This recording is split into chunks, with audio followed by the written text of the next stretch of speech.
तो वेलकम रजनी जी, आपका ज़ीशान के पॉडकास्ट पे स्वागत है। थोड़ा सा शॉर्ट में आप अपने बारे में बता दो कि कई सारे ऑडियंस को शायद आपके बारे में ना पता हो। My name is Rajni and I am a special educator. अब 18 इयर्स हो गए इस फील्ड में। 4 अवार्ड्स मिले हैं मुझे मेरे काम के लिए। एट द कोर तो मैं एक स्पेशल एजुकेटर हूँ, बट आप मुझे एक ऑटिज्म रिसर्च साइंटिस्ट की तरह देख सकते हैं। मेरा कॉन्फिडेंस इन बच्चों में इतना ज़्यादा इसलिए है क्योंकि मेरे बेटे को ऑटिज्म है। वो 22 इयर्स का है और he is a working professional. लोग कैसे डिफाइन करते हैं ऑटिज्म को? आप कोई कहते हैं मेंटली अपसेट, कोई कहते हैं मेंटली रिटार्डेड, मतलब अवेयरनेस ही नहीं है। Autism is a different way of being. उनका ब्रेन इंफॉर्मेशन को एक अलग तरीके से प्रोसेस करता है। क्यों होता है ऑटिज्म? इसके अंदर अभी तक 40 बिलियन USD ऑलरेडी रिसर्च में जा चुका है और रिजल्ट ये आया, सुनिए ध्यान से, बहुत इंपॉर्टेंट रिजल्ट है। कुछ लोग देख रहे हैं, कुछ पेरेंट्स ऐसा फील कर रहे हैं अभी सुनते सुनते कि कहीं मेरे बच्चे को भी ऐसा कुछ तो है नहीं। तो what are the signs that they should look for? आपको साइंस दिखने शुरू हो जाएंगे 2-2.5 साल में। अच्छा। आजकल एक नया फैड आया है, वर्चुअल ऑटिज्म। अच्छा। है ना, फिर माँ बाप पे डाल दो। द फैक्ट इज, अगर एक घर में ट्विंस है, एक को ऑटिज्म है और एक को नहीं है, दोनों को MMR वैक्सीन दी थी, एक को है दूसरे को नहीं है। 3% थेरेपिस्ट है इस कंट्री में और 3% थेरेपिस्ट 7 करोड़ लोग जिनको मदद चाहिए। ऑटिज्म को चाहिए 1-on-1। हमारे बच्चे पूरी जिंदगी लोनलीनेस काटते हैं। क्यों? पेरेंट की एम्बैरेसमेंट से। अरे इसको पार्क लेके जाते हैं, ये धक्का दे देता है, बाकी लोग ऐसे बोलते हैं, अब हम लेके नहीं जाते। और यहाँ पर मैं जिक्र करना चाहूंगी मेरे 5 फिंगर मॉडल का, जिसकी वजह से मुझे ये 4 अवार्ड मिले। ऑटिस्टिक बच्चों को बिहेवियर्स बहुत होते हैं। कि मेडिसिन के ऊपर भी हम कुछ बातें कर रहे थे। तो मेडिसिन का भी क्या आपका ओपिनियन, क्या इसके बारे में मेडिसिन लेना चाहिए नहीं लेना चाहिए बच्चों को, ये सारी चीजें? उसके साइड इफेक्ट्स बहुत ज्यादा है। बच्चा एक्सट्रीम मोटा हो जाता है क्योंकि वेट गेन ऑटिज्म की मेडिसिन का प्रत्यक्ष साइड इफेक्ट है। कौन सी एक ऐसी चीज है जिसके लिए आज आप सबसे ज्यादा प्राउड फील करते हो, which is giving you this smile, जो आप, मुझे लगता है जैसे ही मैंने बोला आपके दिमाग में वो आ भी गया, तो एक प्यारी सी वाइब्रेंट सी स्माइल आपकी, वो किस वजह से आ रही है?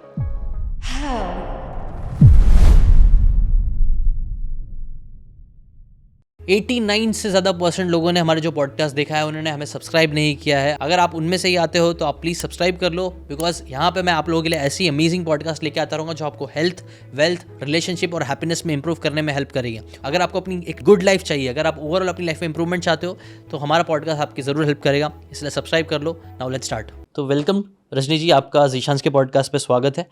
सबसे पहले तो मैं यही पूछना चाहूँगा, जैसे मैं आपका सोशल मीडिया ये सब चीज़ें देख रहा था और आपसे भी बात हुई, तो मुझे मालूम पड़ा कि प्रोफेशनल्स आपको ट्रोल बहुत करते हैं। जो भी प्रोफेशनल है ऑटिज्म इस फील्ड से रिलेटेड, उनको आप कहीं ना कहीं सही नहीं लगते हो, तो उसका रीज़न क्या है? So thank you so much for having me here first of all. And ये आपकी बड़ी इंटरेस्टिंग ऑब्जर्वेशन है। ये है तो मैं ऐसा कहूँगी कि ये एक माइंडसेट कॉन्फ्लिक्ट है।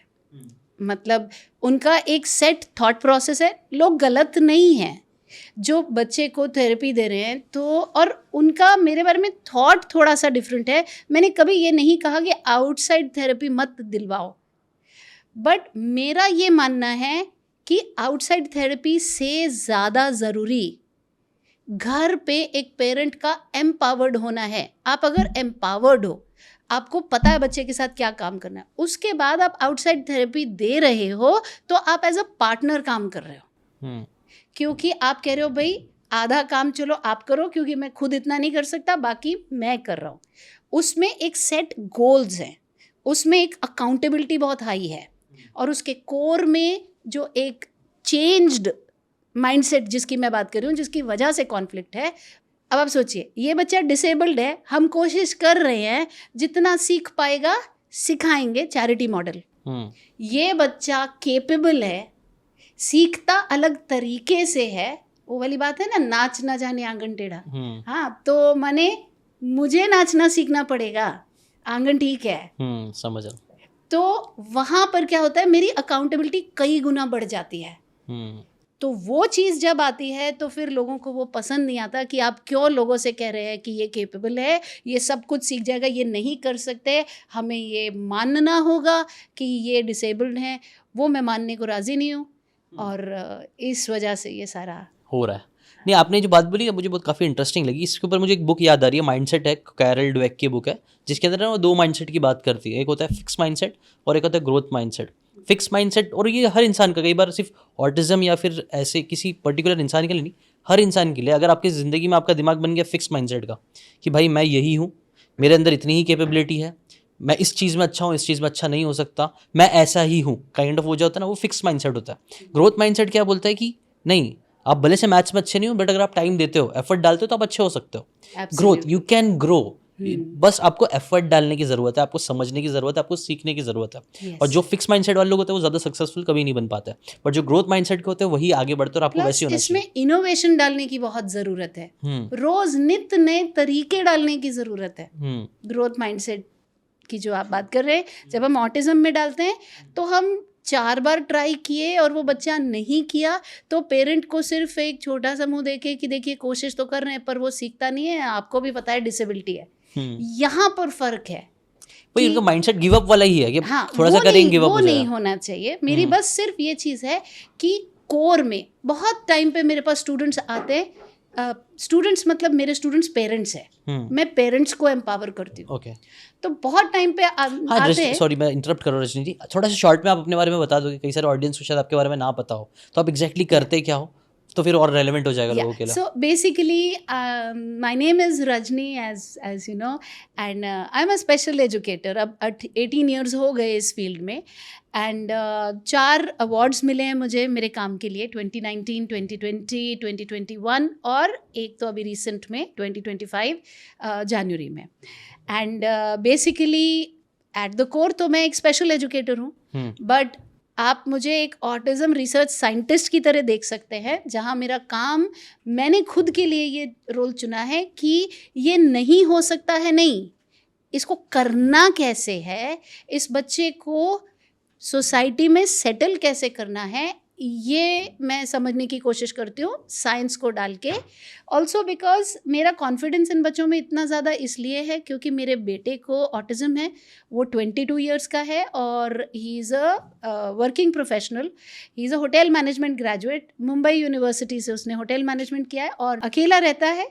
और जब भी ऑटिज़म के साथ अकेला रहने की बात आती है तो बोलते हैं कि कोई केयर होम में या कोई ऑटिज़म आश्रम में, ऐसी जगह पे, कहीं पर किसी आश्रम टाइप जगह पे, किसी केयर टाइप जगह पे, जहाँ 4 लोग उसको हर चीज़ को सपोर्ट, नहीं, वो पेइंग गेस्ट अकोमोडेशन में रहता है, मेड्स को हायर करके और टाइम से अपना जाना, नाइट शिफ्ट भी होती है उसकी, और सब कुछ मैनेज करता है, और लास्ट मंथ उसको इंक्रीमेंट भी मिला है। अरे वेरी नाइस। तो द पॉइंट इज़ कि ऑटिस्टिक, अब बहुत सारे लोग ये भी बोलते हैं कि अकेला एक चलो हाई फंक्शनिंग होगा तो उसने कर लिया, सब थोड़ी कर लेंगे, लेकिन आपको ऑटिज्म को अगर आप साइंटिफिकली डेवलप करोगे तो आप खुद हैरान हो जाओगे कि बच्चा क्या कुछ कर सकता है। It's very beautiful. आपने अपने खुद के एक्सपीरियंस से सीखा, समझा, और जहाँ तक कि मेरी बात हो रही थी आपसे पहले, आपने एक और चीज़ बोली थी कि यार ये चीज़ तो मुझे रिस्पॉन्सिबिलिटी लेनी पड़ेगी, मुझे सोसाइटी पे भरोसा नहीं है। वो लाइन आपने क्यों बोली? हाँ, तो मैं HDFC बैंक में बिजनेस डेवलपमेंट मैनेजर थी जिस टाइम पे हिंदी में बोले वज्रपात हुआ। अच्छा। शुरू में तो ऐसे ही लगता है, हाँ। और सही भी है, मैं कोई मजाक के एंगल से नहीं कह रही, एक्चुअली एक फैमिली के लिए it can be a very very debilitating kind of an experience to go through, जब आपको वो पीस ऑफ पेपर दे दिया जाता है और क्योंकि आपको पता भी नहीं है क्या, तो आप बोलते हैं मेरा बच्चा मेंटली ये विकलांग है। लोग कैसे डिफाइन करते हैं ऑटिज्म को, आप अलग अलग तरीकों से, अलग अलग जेस्चर्स से। अच्छा। मैंने बहुत सारे वैरायटी ऑफ जेस्चर देखे हैं। एक हरियाणवी ताऊ मुझसे पूछते हैं, रे बेटी, हमारी सोसाइटी में रहते हैं, मतलब अच्छे पढ़े लिखे उनके बच्चे, लेकिन वो तो अब बुजुर्ग है, तो कहते हैं तेरा बेटा थोड़ा, ऐसे भी डिफाइन करते हैं। कोई कहते हैं मेंटली अपसेट, कोई कहते हैं मेंटली रिटार्डेड, मतलब अवेयरनेस ही नहीं है। Autism is a different way of being, उनका ब्रेन इंफॉर्मेशन को एक अलग तरीके से प्रोसेस करता है। यूँ समझ लीजिए आप जर्मन सीखते हैं और आप जर्मन बोलते हैं और मैं संस्कृत बोलती हूँ, मेरी बात आप तक कभी नहीं पहुँच पाएगी। तो उसके लिए पहले मुझे जर्मन सीखनी पड़ेगी कि भाई इन्हें समझाना कैसे है, और जब आपको मैं आपकी जर्मन में समझा दूंगी तब अब मैं धीरे धीरे कोशिश करूंगी कि देख ये संस्कृत का ये वर्ड और तुम्हारा ये सेम है। तो ये वाला हिसाब है कि they process information differently, unless we learn how they process information, there is no way that we can give that information to the kid. क्योंकि आप बोलते रहेंगे, पेरेंट्स बोलते हैं मैं समझा रहा हूँ, वो समझ नहीं रहा है, इसीलिए नहीं समझ रहा है क्योंकि उसका समझने का तरीका अलग था. तो जब आपने कहा कि मैंने कहा था कि मैंने किसी पे यकीन नहीं किया, I am a very panicky mother for both my children. अच्छा.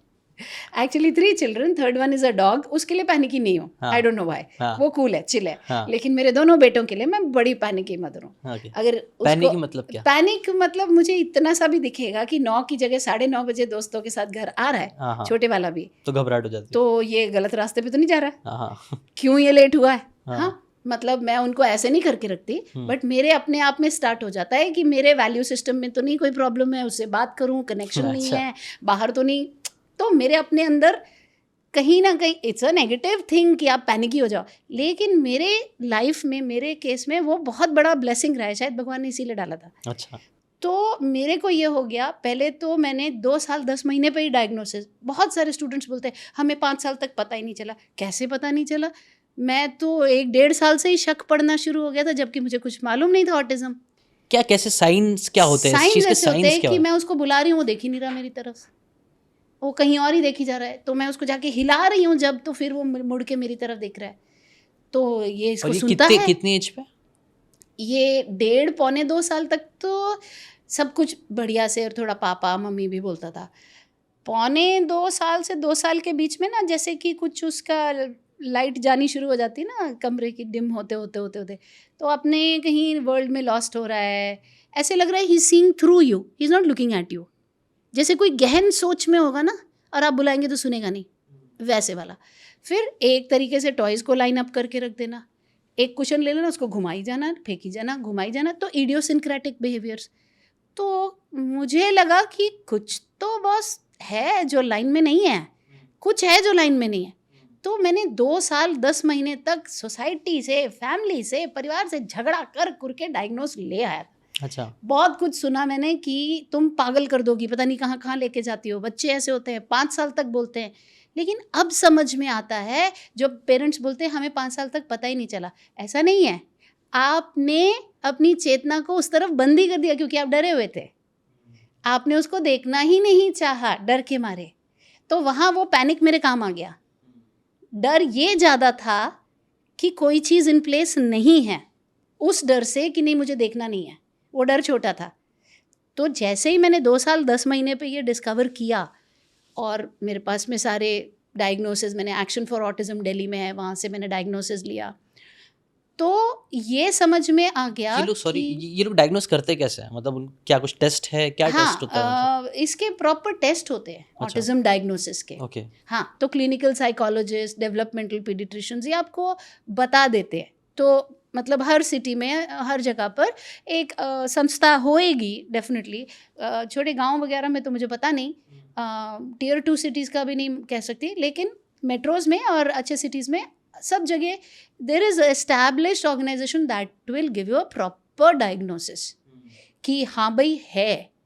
प्रॉब्लम क्या शुरू होती है, वो डायग्नोसिस के बाद ना, you take the kid to people who have already been taken into classrooms and taught autism is a lifelong neurodevelopmental disability.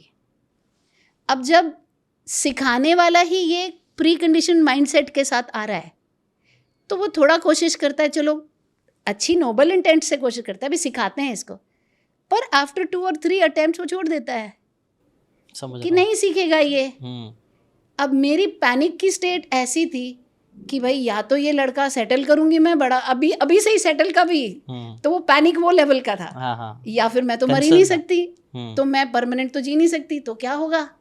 तो वो फॉर सम रीज़न वो चेतना मेरे में थी.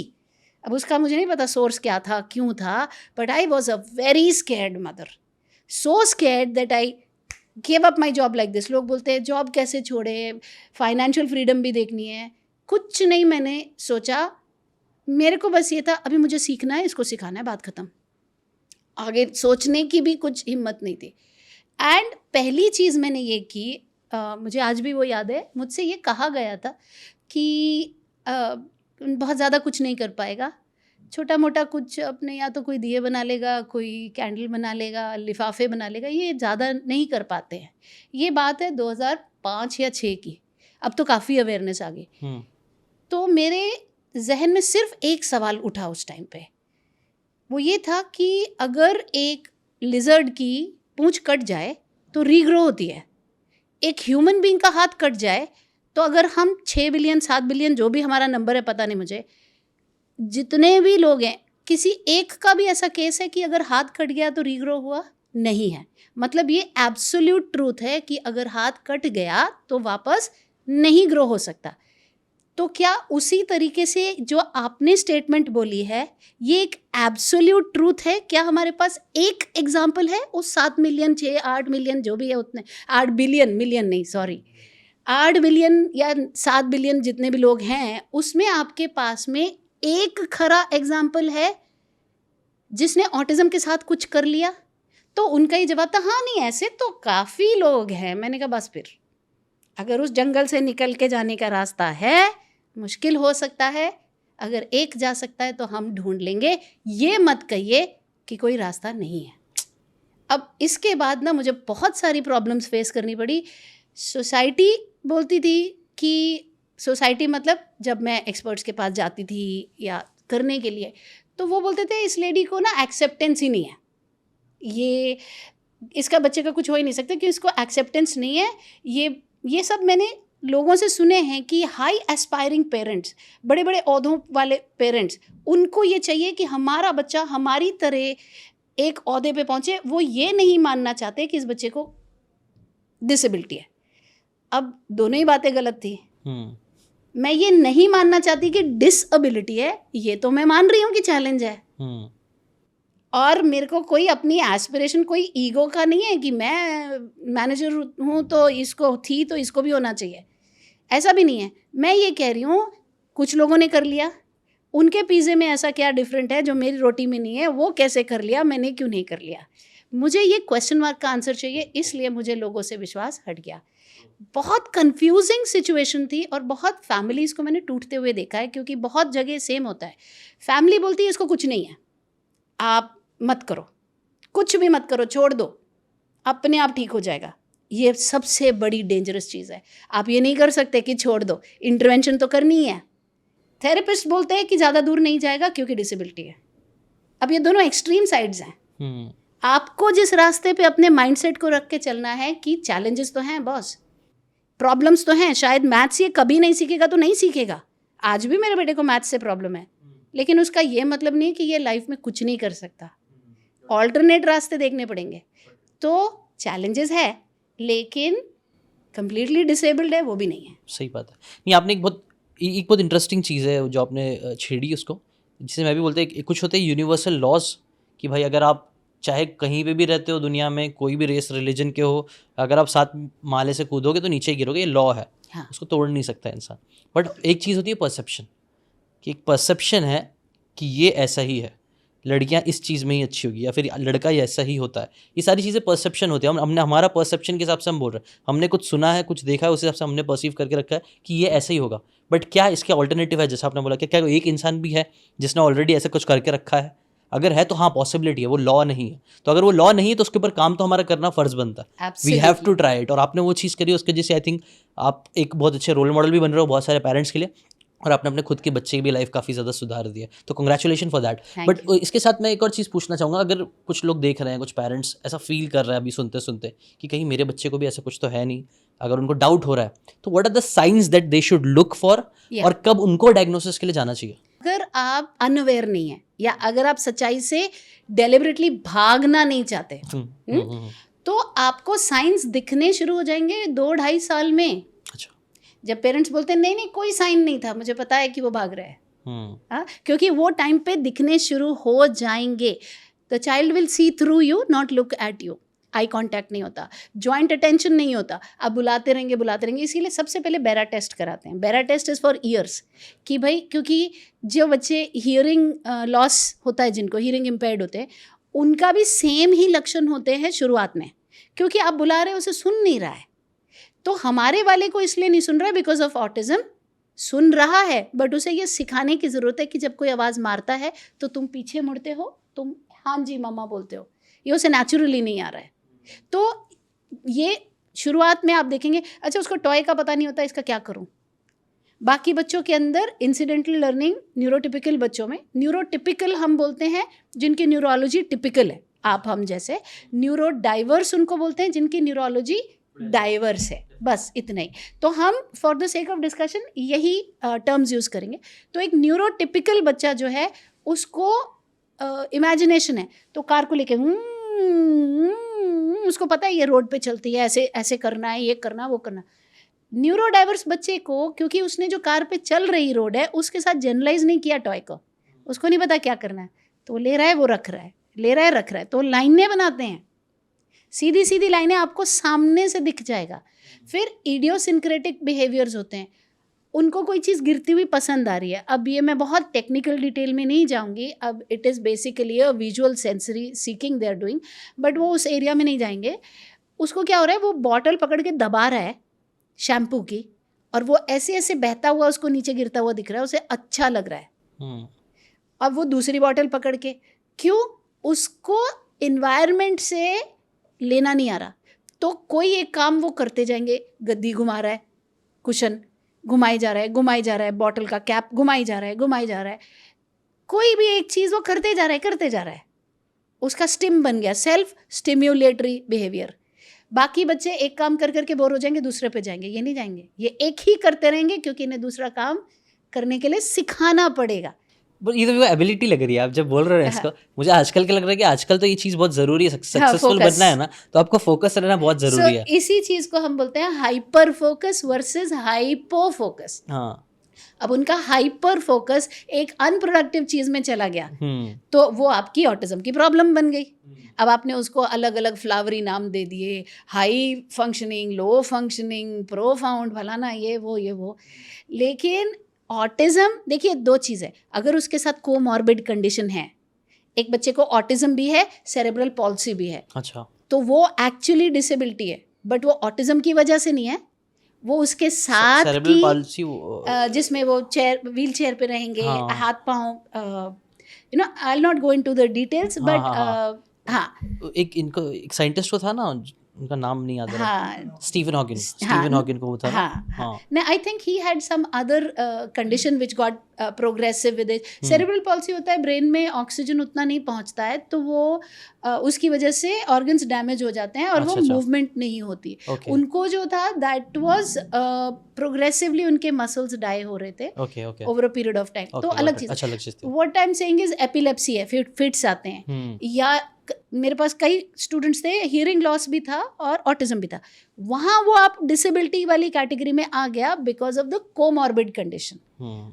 वेनिला अगर एक है सिंगल, माने सिर्फ ऑटिज्म, उसे आप डिसेबिलिटी में नहीं डालेंगे, वो एक डिफरेंट एबिलिटी है। आपको देखना है उसका हाइपर फोकस किस तरफ है, अनप्रोडक्टिव है तो उसे चेंज करना पड़ेगा। अब ये सब करने के लिए सीखना पड़ेगा, इसी के लिए बाहर वालों पे फेथ नहीं था कि मुझे दे दो मैं ही सीख लूँगी, मेरा बच्चा है, क्या पता तुम खराब ही मत कर देना कहीं।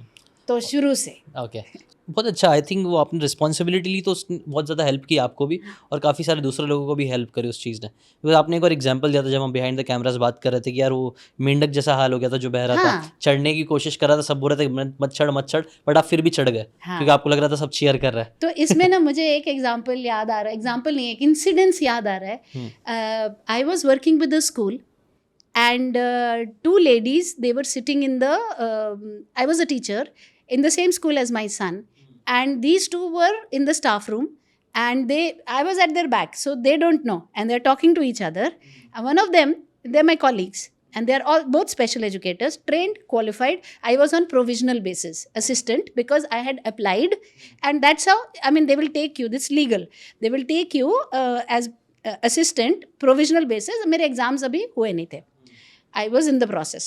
So I walked in, I very clearly heard one of them saying, I pity Jay.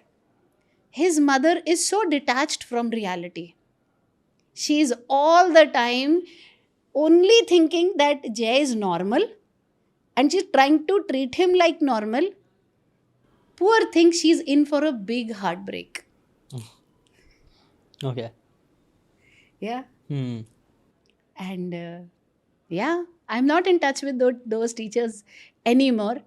But if by any means, if they're hearing me, I just want to tell them I love you. And I just want you to stop thinking that ways, because you're responsible for a lot of lives. I did not meet my heartbreak, although it was risky. I took the road less traveled and I wanted to experiment with it. And thankfully, it worked out well. इसीलिए I think ये कई बार लोग क्या बोल रहे हैं, लोग क्या बोल रहे हैं, इससे थोड़ा डिटैच हमें होने आना चाहिए. हमें अगर खुद को क्लैरिटी हम क्या कर रहे हैं, तो कई बार लोग आपके ऊपर हंसेंगे, बट चलेगा, हंसने दो. हमें पता है ना हमें क्या चाहिए, हमारा बिलीव स्ट्रांग होना चाहिए कि हम क्या चीज़ कर रहे हैं. और ये आई थिंक लाइफ के हर एस्पेक्ट में बहुत ज़रूरी है. अगर आपका बिलीव अपने ऊपर स्ट्रांग रहेगा ना, तो आपके ऊपर एक बंदा हंसेगा, आपको कोई प्रॉब्लम नहीं होगा. Yes. प्रॉब्लम ये ना, लोगों का बिलीव स्ट्रांग नहीं है. Yes. अगर मेरा बिलीव है कि मैं कंटेंट क्रिएट करके बहुत अच्छा बन सकता हूँ, तो बहुत अच्छी बात. नहीं होगा तो कोई एक बच्चा भी मेरा कंटेंट देख के हंस देगा, तो मैं पीछे हो जाऊंगा, हाँ यार लोग हंस रहे, छोड़, नहीं बनाता हूँ. लेकिन मेरा कन्विक्शन, मेरा स्ट्रांग बिलीव है कि भाई कंटेंट बहुत इंपॉर्टेंट चीज़ है, मैं करूँगा. तो पूरी दुनिया भी हंस रही होगी तो भी मेरे को फर्क नहीं पड़ेगा. और फिर वही हंसने वाले लोग एक दिन अप्रिशिएट करेंगे, फॉलो करेंगे, और एक दिन आके आपसे बात करने की कोशिश करेंगे. Absolutely. और ये आई थिंक आपके साथ हो रहा भी होगा. Going back again to the story, इसके और पीछे जाना चाहूँगा. डायग्नोज करना, सिम्टम्स समझना, उससे पहले ये भी है, क्या ये चीज़ बचाई जा सकती है? मतलब अगर आप पेरेंट अभी तक बने नहीं हैं या बनने वाले हैं, इसका होता है क्या, क्यों होता है ऑटिज्म? कुछ पता चला इसके बारे में कुछ भी? इसके अंदर जहाँ तक मेरी नॉलेज है, अभी तक 40 बिलियन यूएसडी ऑलरेडी रिसर्च में जा चुका है वर्ल्ड वाइड. और रिजल्ट ये आया, सुनिए ध्यान से, बहुत इंपॉर्टेंट रिजल्ट है. हमें पता नहीं ये रिजल्ट. अच्छा, but they are trying, मतलब ठीक है. Autism happens at the stage of inception. Sperm and ovum meeting, the egg fertilization, the biology process, making of a baby. At that time, some chromosomal something, that too we don't know what happens, that neurodiversity kicks in. कोई भी evidence based data हम आज तक as planet earth produce नहीं कर पाए हैं. अटकलें बहुत लगी हैं, है ना. Blame it on the dog. MMR vaccine इस पे डाल दो. हाँ, ये और क्या झगड़ा करते थे घर पे, स्ट्रेस इस पे डाल दो. आजकल एक नया फैड आया है, हाँ, वर्चुअल ऑटिज्म. अच्छा. है ना. फिर माँ बाप पे डाल दो. अच्छा. कि कोरोना था और वो बेचारे रो रहे हैं, उनका पूरा हौसला खत्म हो गया है, सारा टाइम अपने आप को कोसते हैं, हमारी वजह से हमारे बच्चे को ऑटिज्म हो गया. अच्छा. हाँ, क्यों हमने उसको टीवी के आगे डाल दिया. क्या करते, कोरोना था, सब बाहर बंद था. ये वर्चुअल ऑटिज्म, जैसे कोरोना काल में कोरोना का वो आया ना वेरिएंट, ऐसे ये ऑटिज्म का वेरिएंट उसी टाइम पे ही क्यों आया, पहले क्यों नहीं आया? क्यों? क्योंकि किसी के ऊपर तो ब्लेम करना है ना. एस्केप कोड चाहिए कुछ, तो बस उस पर डाल दो. द फैक्ट इज, अगर एक घर में ट्विन्स है, और मेरे बहुत सारे स्टूडेंट्स हैं जिनके अंदर ये चीज़ एक्चुअली जेन्युइनली है. दोनों ट्विन्स ने टीवी देखा था कोरोना में. एक को ऑटिज्म है और एक को नहीं है. दोनों को MMR वैक्सीन दी थी, एक को है दूसरे को नहीं है. दोनों एक ही स्ट्रेस लेवल है. अगर माँ बाप लड़ रहा है तो दोनों के ही कान में जा रहा है. एक को है, एक को नहीं है. आपके पास कोई भी कंक्लूसिव एविडेंस प्रूफ नहीं है. अजम्पशन के बेसिस पे बेसिकली कि इससे हो सकता है, इससे होता है, वैक्सीन से हो गया होगा, इससे होता है, इससे होता है, अभी चल रहा है, लेकिन मार्केट में कोई सॉलिड प्रूफ नहीं. और यही मैं पेरेंट्स से कहना चाहती हूँ, और यही मेरी फिलॉसफी थी पूरी लाइफ. जिस चीज़ का, जैसे कि लाइफ और डेथ, तुझे पता ही नहीं है.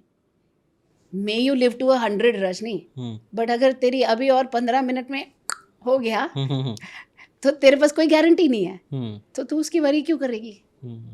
क्यों अपना एसेंशियल प्रेशियस टाइम वेस्ट करना, जो टाइम थेरेप्यूटिक इंटरवेंशन में जा सकता था, by you taking charge as a parent, you taking responsibility of changing a dynamic.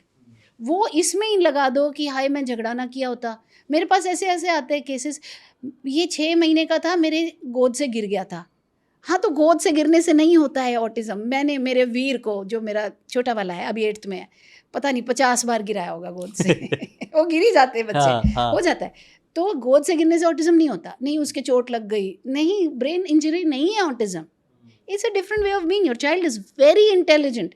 आप मेरे जैसे पेस्ट्री बनवाइए, फिर देखिए. अच्छा. हाँ, उसकी टक्कर की पेस्ट्री नहीं बनाता कोई. अच्छा. तभी तो बता रही हूँ, उसको ऑलरेडी प्रमोशन और रेज मिला है. अच्छा.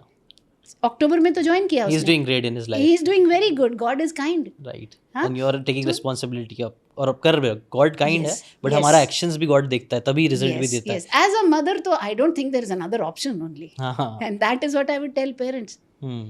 अगर हम अपने बच्चे के लॉयल नहीं हो सकते, तो फिर भाई हम किसके लॉयल हो सकते हैं? ट्रू. आपने ना एक वर्ड अभी यही डिस्कशन में निकला, रिस्पॉन्सिबिलिटी. मुझे लगता है ना ये एक चीज़ हर इंसान अपनी लाइफ में लेना स्टार्ट कर देगा ना, उसकी लाइफ जैसी भी चल रही है ना, उससे 10x 100x ज़्यादा अच्छी हो सकती है. Absolutely. बट प्रॉब्लम ये हम रिस्पॉन्सिबिलिटी नहीं लेना चाहते. हमारे लिए सबसे ईजी क्या रहता है, ब्लेम डाल दो. हाँ. जैसे आपने भी बोला, मोबाइल पे ब्लेम डाल दो, इंटरनेट पे डाल दो, गवर्नमेंट पे डाल दो, पड़ोसी पे डाल दो. वो डालना बहुत आसान है, लेकिन रिस्पॉन्सिबिलिटी लोगे तो आपको करना पड़ेगा. और Yes. लोग ये करने से भागते हैं, और Absolutely. उस वजह से फिर परेशान जिंदगी भर खुद ही रहता है. आपने ये बोला था ना कि चूज कर सकते हो आपको कौन सा हार्ड चाहिए, ऐसा कुछ आपने एक स्टेटमेंट पास किया था ना, रिग्रेट या उसका कुछ तो आपने बताया था. So I have always believed in this, that you will have to go through pain. Pain is inevitable, boss. You will not be able to escape from pain.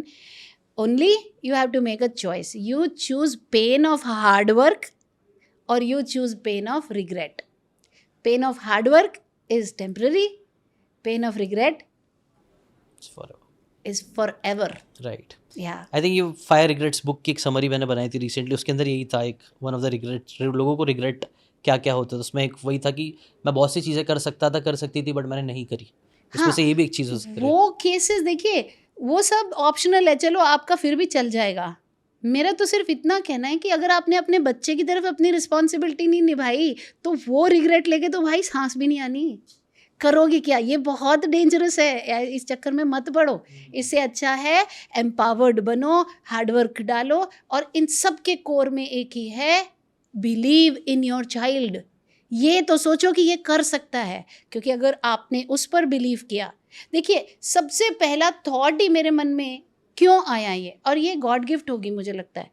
ये थॉट ही क्यों आया कि अगर एक आदमी कर सकता है तो मतलब ये हो सकता है, तो मतलब ये भी कर लेगा. मतलब रास्ता है, दिखाई ही नहीं दे रहा ना, तो ढूंढ लेंगे. तो वो बेस ही वो रखा कि हाँ ये कर सकता है. और हमेशा मैंने माना हर वो काम जो किसी का भी बच्चा कर सकता है, मेरा भी कर सकता है. और इसीलिए आपने कौन सी एज में ग्रेजुएशन की? तो याद भी नहीं है. 21-22 होगा. हाँ, वही होगा. मैंने भी उसी में. वो 21 साल का ग्रेजुएट है. सेम ही है. तो बताइए कहाँ ऑटिज्म ने उसके कौन से रास्ते को रोका. सो मेरे फादर 2009 में रिटायर हुए. 2005 या 6 में जय का डायग्नोसिस हुआ था. तो ही न्यू, तो वो ट्रैवल करते रहते थे.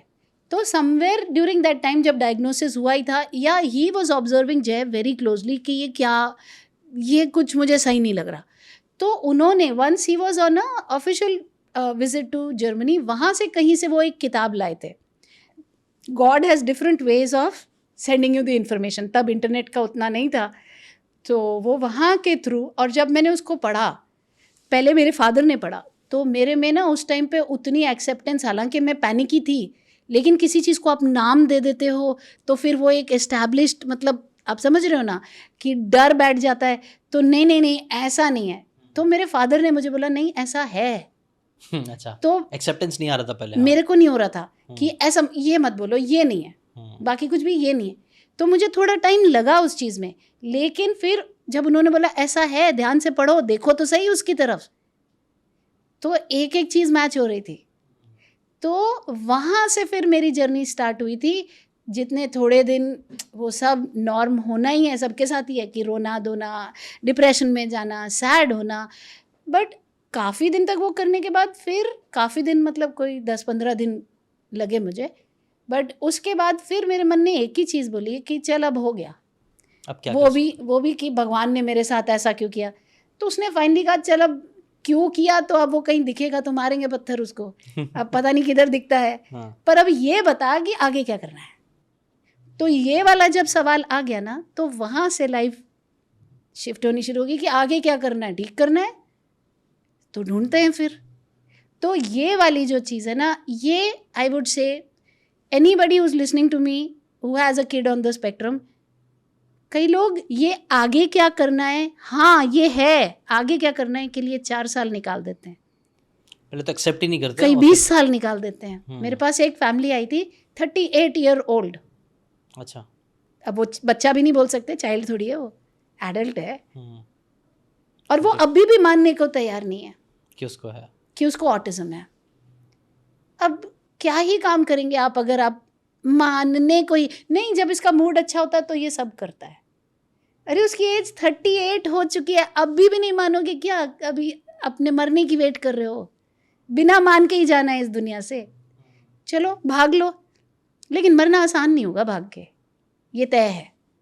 उससे ज़्यादा अच्छा है फेस इट लाइक दिस। मैंने 2 साल 10 महीने का था जब डायग्नोसिस मिला था, 3.5 साल तक मैं वॉरियर रजनी रेडी थी।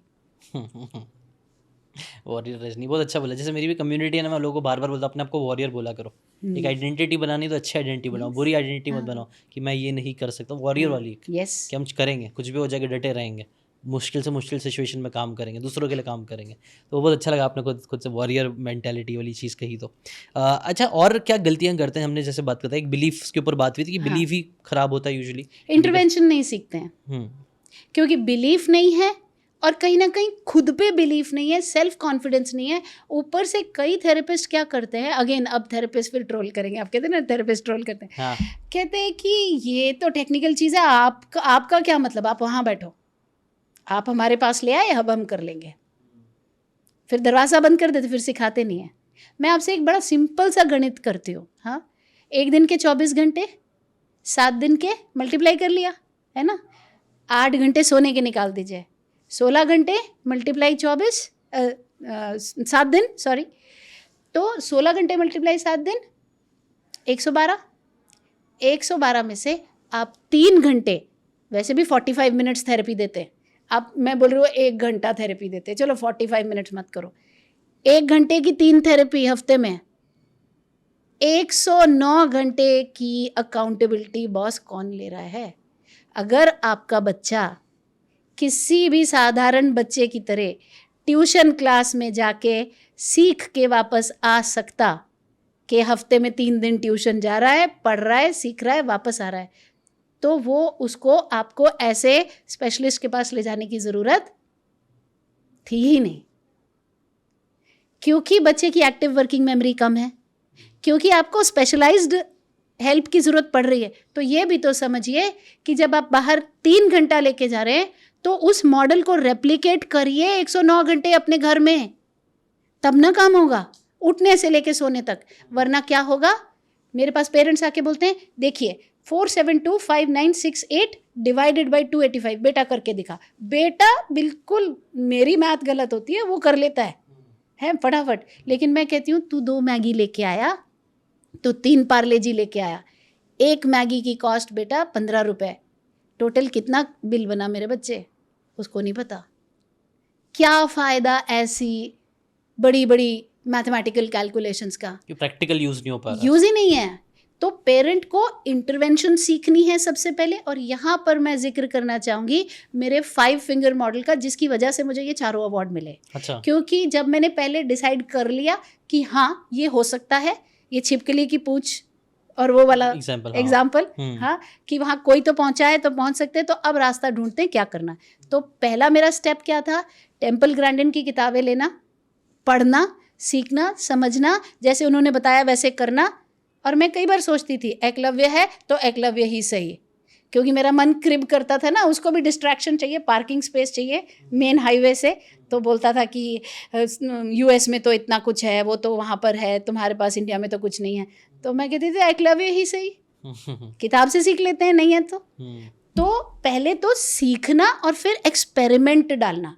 तो उसके बेसिस पे मैंने 5 फिंगर मॉडल बनाया। ऑटिस्टिक बच्चों को बिहेवियर्स बहुत होते हैं, वो बिहेवियर्स को आपको autism specific teaching techniques, autism specific parenting techniques use करके खत्म करना होता है। अच्छा। ये मार्केट में अभी फिर वही ट्रोलिंग वाली बात आ जाएगी, जैसे ही बिहेवियर हुआ, जैसे ही डायग्नोसिस हुआ, बोले चल OT, occupational therapy.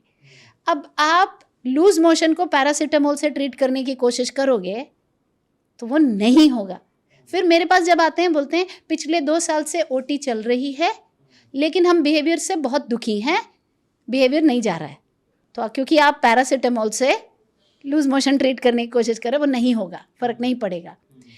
Occupational therapy दी जाती है बच्चे के सेंसेस को इंटीग्रेट करने के लिए और जो सेंसरी ओरिएंटेड बिहेवियर्स है उनको एलिमिनेट करने के लिए। लेकिन ये समझ पेरेंट को कैसे आएगी कि ये साइकोलॉजी ओरिएंटेड है, ये सेंसरी ओरिएंटेड है? इसके लिए पेरेंट को सीखना ही पड़ेगा ना। अंधाधुंध आँख पे पट्टी बांध के ओटी के पास ले गए, उसकी ज़रूरत थी भी कि नहीं, उसको सेंसरी कोई प्रॉब्लम नहीं थी। अब आती लक्ष्मी तो किसी को बुरी नहीं लगती। हाँ। फिर चाहे ट्रोल होए रजनी फिर बोल रही है। हाँ बोलती ज़्यादा है तो वो क्या बोलते हैं, हाँ ले आइए। अब वो मंथ आप उनको पैसा देते रहते हैं और बिहेवियर वहीं का वहीं है, क्योंकि उसका ओरिजिन सेंसरी था ही नहीं इन द फर्स्ट प्लेस। और ना तो कोई ऐसी संस्था है जो आपको सिखाती, और ना ही आपके पास, हमारे पास कोई सेंट्रलाइज्ड एजेंसी है, जो कि मेरा डिज़ायर और ड्रीम है, जैसे मैंने आपसे बताया था कि यहाँ एक ऐसा कुछ होना चाहिए जहाँ पे डायग्नोज होते ही पेरेंट को उसके बारे में at length in depth complete बताया जाए कि ऑटिज्म भला क्या है, अब किस आपकी थाली में क्या है। जब ये पता नहीं है तो आप पैसे डालते रहते हैं। तो तीसरी सबसे बड़ी गलती ये है पेरेंट्स की कि रिस्पॉन्सिबिलिटी ना लेना। पहले तो उस पर बिलीव नहीं करना, फिर खुद पे बिलीव नहीं करना, फिर एक्सपेरिमेंट ना करना, सीखना नहीं। एक्सपेरिमेंट तो फिर बाद में आएगा, सीखना नहीं। और इसी की वजह से ये विक्टिम वाला मॉडल भी खड़ा होता है। अगर आप फ़र्ज़ कीजिए आप मेरे पास आए कि भाई आप मेरा ये काम कर दीजिए, मुझे तो बिल्कुल नहीं आता और आप कर दीजिए, या मैं ही आपके पास आई कि आप माई बाप हैं, आप कर दो, मुझे नहीं आता आप ही कर दो। अब आप जो मर्ज़ी करो, आपके अंदर तो कोई, अगर आप एथिकली बहुत ही हाई वैल्यू ह्यूमन बीइंग है तो आप बिल्कुल सही चलेंगे। लेकिन अगर आप वो नहीं है, माफ़ कीजिए, तो हो गया ना कांड। अब आपने जो भी मुझे परोस दिया और उसको लपेट दिया एक श्राउड में, एक कफन में जिसका नाम है डिसेबिलिटी, तो मैं वही लेके घर चली जाऊंगी ना। फिर मैं क्या बोलूँगी कि हमारे पुराने जन्मों के कर्म थे, हमारी किस्मत थी, हमारे घर ऐसा बच्चा आ गया। तो यहाँ ज़रूरत ये है, और ये मैं करती हूँ हमारे प्लेटफॉर्म पे, ये करती हूँ मैं कि एम्पावर करती हूँ पेरेंट्स को, एट लेंथ इन डेप्थ सिखाती हूँ। बट मुझे क्या चाहिए, एक पेरेंट जो हाथ खड़ा करके बोले मैं अपनी रिस्पॉन्सिबिलिटी निभाने को राज़ी हूँ, मैं एफर्ट मारने को, टाइम डालने को, सैक्रिफाइस करने को, अपनी फुल टाइम जॉब को पार्ट टाइम करने को, पैसा कम लाने को, तिकड़म लड़ाने को, कुछ जुगाड़ लगाने को राज़ी हूँ, क्योंकि मुझे काम करना है। तो वो लोग जब आते हैं तो मैं उन्हें एट लेंथ इन डेप्थ सिखाती हूँ, ताकि ये जो तीसरी गलती जो पेरेंट्स करते हैं तो ये खत्म हो सके। बिहेवियर्स आपको, जैसे मैंने बोला 5 फिंगर मॉडल, एलिमिनेट करने हैं। बिहेवियर्स बच्चे के लिए कम्युनिकेशन का तरीका है, क्योंकि उसको नेचुरली विद ऑटिज्म बोलना नहीं सीख पाता। ये उसकी सबसे बड़ी ऑटिज्म के साथ प्रॉब्लम है, जिसे आप हैंडीकैप बता दे रहे हैं। पर ऐसा नहीं, वो सीख नहीं सकता, उसे स्वयं से नहीं आता। तो इसको ख़त्म करके अब इसके ऊपर भी मैंने पिरामिड्स क्रिएट किए, research based, again basic language pyramid, advance pyramid, critical thinking, logical reasoning. यही सीढ़ियाँ चढ़ते चढ़ते तो मैं जय को वहाँ तक ला पाई जहाँ पर वो है। अब उसको क्रिटिकल थिंकिंग उतनी है कि अब मेरे जिम का प्रोटीन पाउडर 4800 का है, तो ये 4800 बचा लूँगा, तो फिर मैं नए कुछ शॉपिंग करूँगा तो मम्मी को कह देता हूँ कि मम्मी इस बार तुम दे दो ना तो वो पहले नहीं था। अच्छा, तो critical thinking and reasoning skills जो है वो डेवलप होना, और फिर ये समझना कि मैं सिर्फ ये इक्वेशन मम्मी के साथ कर सकता हूँ, बॉन्डिंग है, किसी और से उधार वाला काम नहीं करना है। तो एक से दूसरा स्टेप, तो बेसिक पिरामिड जिससे वो बोलना सीखे, what, who, where, when, why, how, एक एक चीज़ सिखाते हैं। हु, ये कौन है, ये कैसे बताना है, फिर उसको सेंटेंस में कैसे, 1 word, 2 word, 2 word, 3 word, full sentence, 4 sentences, describe an object. बहुत सारी मेहनत जा रही है उसके बीच में, एक एक स्टेप। और आप एंड पॉइंट को नज़र में पकड़ के बैठे हैं ताकि आप बीच में रुक ना जाएं। ये वाली डेडिकेशन लेके जब आप थेरेपिस्ट के पास जाएंगे और अपना पर्चा खोलेंगे, अपनी कॉपी खोलेंगे, बोलेंगे देखिए इस महीने के ना मेरे ये 10 गोल हैं, मैं ये चाहता हूँ कि आप बच्चे के साथ ये 4 आप ले लो, 6 मैं ले लेता हूँ। आप मुझे बताइए वो थेरेपिस्ट रात जाग के नई स्ट्रैटेजी निकालेगा कि नहीं? क्योंकि ना सिर्फ उसका पैसा एट स्टेक है, उसकी रेप्यूटेशन एट स्टेक है कि किया ही कुछ नहीं। लेकिन जब आप जाके ऐसे बोलेंगे माई बाप आप ही हो, कर दो, अब वो क्या दे दे क्या ना दे दे, आप क्या करोगे, पता ही नहीं है ना। तो इसलिए एम्पावरमेंट बहुत ज़रूरी है, ये मेरा थॉट है। और 5 फिंगर्स में फिर आपने लैंग्वेज सिखा दी, पूरी बैक एंड फोर्थ बातें करते हैं, हमारे पास वीडियोज़ हैं। मैं सिर्फ वो बात करूँगी जिसका मेरे पास एविडेंस है, एविडेंस नहीं मैं बात नहीं करूँगी। तो बैक एंड फोर्थ बच्चे बातें करते हैं, झगड़ा भी करते हैं। मैंने यहाँ तक सुना है, आप मेरे से बात मत करो, ये आपका फेवरेट है, आप मुझे परेशान कर रही हो, मैं जा रहा हूँ। तो ऐसे झगड़ा भी करते हैं, सब कर सकते हैं। उसके बाद हम इनको फ्रेंड्स बनाने सिखाते हैं। मैंने आपसे एक वीडियो शेयर की थी मेरे स्टूडेंट्स की। मेरे बेटे के तो काफ़ी फ्रेंड्स हैं और घूमता फिरता रहता है, जैसे मैंने आपको बताया था।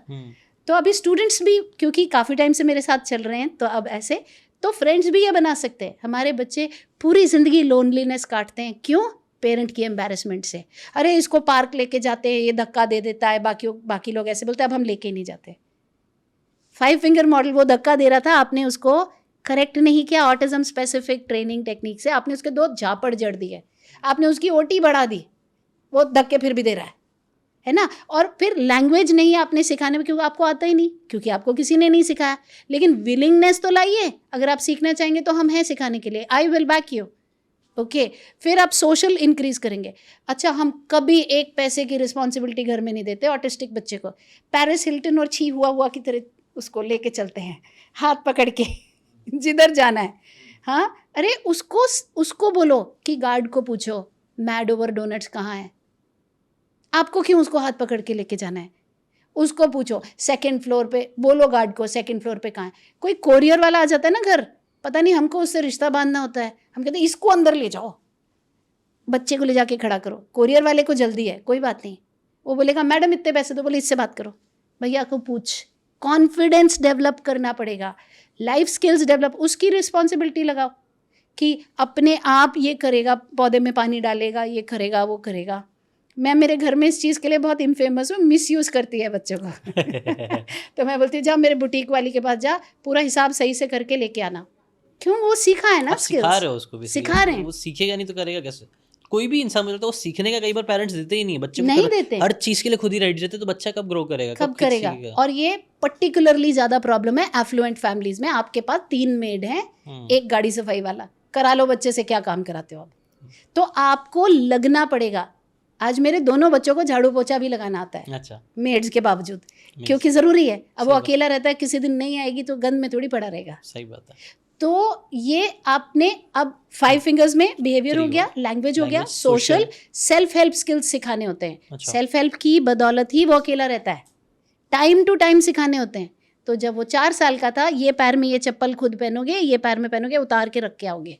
6 साल का था, मैं कार पार्किंग में लगा रही हूँ, ये सब्जियां का पैकेट उठाओ और इधर जाके खड़े हो जाओ, और गार्ड को उसके पीछे लगा दिया, भागे ना। बहुत भागता था, हाइपर था, तो वो गार्ड उसको पकड़ के रख रहा है, मम्मी आ रही है, यहाँ खड़े रहो, अब लिफ्ट के सामने खड़े हो। ऐसे करते करते करते करते हर स्टेज पे, और फाइनली आता है एकेडमिक्स।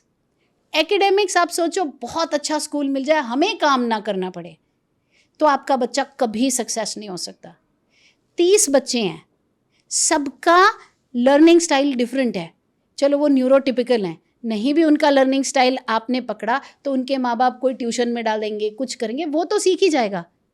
आपके बच्चे का specific learning style according to Harvard Gardner's theory of multiple intelligences अगर आपने नहीं निकाला तो आप उसके लिए स्पेसिफिक। अब मेरे बेटे को काउंटिंग ही नहीं आ रही थी, तो हमने कैसे सिखाया? पार्क में ले जाके उसका काइनेस्थेटिक और स्पेशल, उसको पूरी फुल बॉडी मूवमेंट और स्पेस रिलेटेड। आप पूछो मॉल जाना है, लोनावला जाना है, आपको पता है क्या जवाब है? वहाँ तो कुछ भी नहीं है, पहाड़ियाँ नहीं, पर वहीं जाना है मुझे, मॉल नहीं जाना। तो स्पेशियली ओरिएंटेड, खुला स्पेस। तो पार्क में ले जाके झूले पे धक्का दे रहे हैं, 20 किस्सी करेंगे मम्मी को। अब वो पीछे जा रहा है, आगे आ रहा है, फिर 1 2। अब नन्हे से बच्चे को आप पार्क में ले जाके, क्योंकि मुझे पता है ये कैसे सीखेगा, 2 दिन में वो 1 to 20 सीख गया। Amazing. तो अभी क्या है कि जब एक पेरेंट अपने बच्चे को like the back of your hand जानता है, तब वो उसके 5 एरियाज के ऊपर काम कर पाएगा। As a therapist, I think, and this is my message to any therapist who is listening to me, guys, start teaching people. 3% therapist है इस कंट्री में, और 3% थेरेपिस्ट 7 करोड़ लोग जिनको मदद चाहिए, जो इंटीरियर्स में है, वो तो आप उन तक पहुंच ही नहीं सकते, क्योंकि कोई थेरेपिस्ट इंटीरियर में नहीं जा रहा है, सब मेट्रोज में है। तब भी 3% का मतलब आप समझिए 100 बच्चा है जिसमें कि ब्लाइंड भी है, हियरिंग इम्पेयर्ड भी है, मेंटली रिटार्डेड भी है जिसे इंटेलेक्चुअल डिसेबिलिटी बोलते हैं, कोई और इश्यूज भी है, ऑटिज्म भी है। ऐसा 100 बच्चा है, उस पे 3 लोग हैं, सिर्फ 3 लोग हैं। ऑटिज्म को चाहिए 1-on-1। अब 1-on-1 कहाँ से आता है? अगर हर बच्चे की माँ एक ट्रेंड क्वालिफाइड स्पेशल एजुकेटर बन जाए इन हर ओन राइट, तो उस बच्चे के पास में एक ट्रेंड एजुकेटर का एक्सेस है 24/7, वो भी जो टोटली उसके कंफर्ट जोन में रह के काम कर रही है, जिसे बुखार में छुट्टी नहीं चाहिए, जिसे कोई सैलरी रेज नहीं चाहिए, और जो जब तक सांस लेगी तब तक उसकी सेवा में हाजिर है। ये है मेरा मॉडल, ये क्रिएट करना चाहती हूँ मैं। Amazing. तो अगर पेरेंट्स रिस्पॉन्सिबिलिटी ले लें, आपकी 90% प्रॉब्लम सॉल्व होती है। फिर आपको ये नहीं रोना पड़ेगा कि बड़ी अच्छी एजुकेटर थी, वो शादी करके चली गई, तब से 2 साल से इसका बहुत एकदम बेड़ा गर्क हो गया। नहीं, बच्चा आपका है। राइट, आई थिंक वही मेन आपने बता रहे हो कैसे रिस्पॉन्सिबिलिटी लेना सबके लिए ज़रूरी है, और आप वही चीज़ कराने में हेल्प करो। रिस्पॉन्सिबिलिटी बेसिकली आप बोल रहे हो रिस्पॉन्सिबिलिटी ले लो, बाकी मैंने मेहनत करके रखी हूँ ऑलरेडी, करके ट्राइड एंड टेस्टेड मॉडल है, आप उसको यूज़ करना स्टार्ट करो अपनी लाइफ को अच्छा करने के लिए। नहीं, आई थिंक ये बहुत इंपॉर्टेंट और बहुत पावरफुल मैसेज आप देना चाहते हो सबको। आगे थोड़ा सा स्कैर्सिटी मेंटालिटी आ जाती है, कई बार मैं रहूँ, मैं ही लीडर हूँ, बट मुझे लगता है जो गुड लीडर्स होते हैं वो तो चाहते हैं कि और लीडर्स पैदा हो। जैसे हम लोग अगर सिर्फ मैं करने लग जाएंगे, सोसाइटी का भला नहीं होगा, आपका भी भला नहीं होगा। सो ये चीज एक आना चाहिए, भी माइंडसेट का गेम है, जो माइंडसेट अच्छे हो जाए ना, starts with mindset and believe in. नहीं, अमेजिंग, दैट्स सो ऑसम। और भी गलतियां कुछ लोग करते हैं, जैसे कि मेडिसिन के ऊपर भी हम कुछ बातें कर रहे थे, तो मेडिसिन का भी क्या आपका ओपिनियन, क्या इसके बारे में, मेडिसिन लेना चाहिए नहीं लेना चाहिए बच्चों को? सो अगेन, अभी तक सिर्फ ओटीज ट्रोल कर रहे थे, अब शायद डॉक्टर्स भी ट्रोल करने लगेंगे, बट एनीवे ओके। देखिए क्या होता है, मैं सिर्फ लॉजिक पे बात करती हूँ, एंड लॉजिक से ही मैंने ये सारी साइंस भी क्रिएट किए।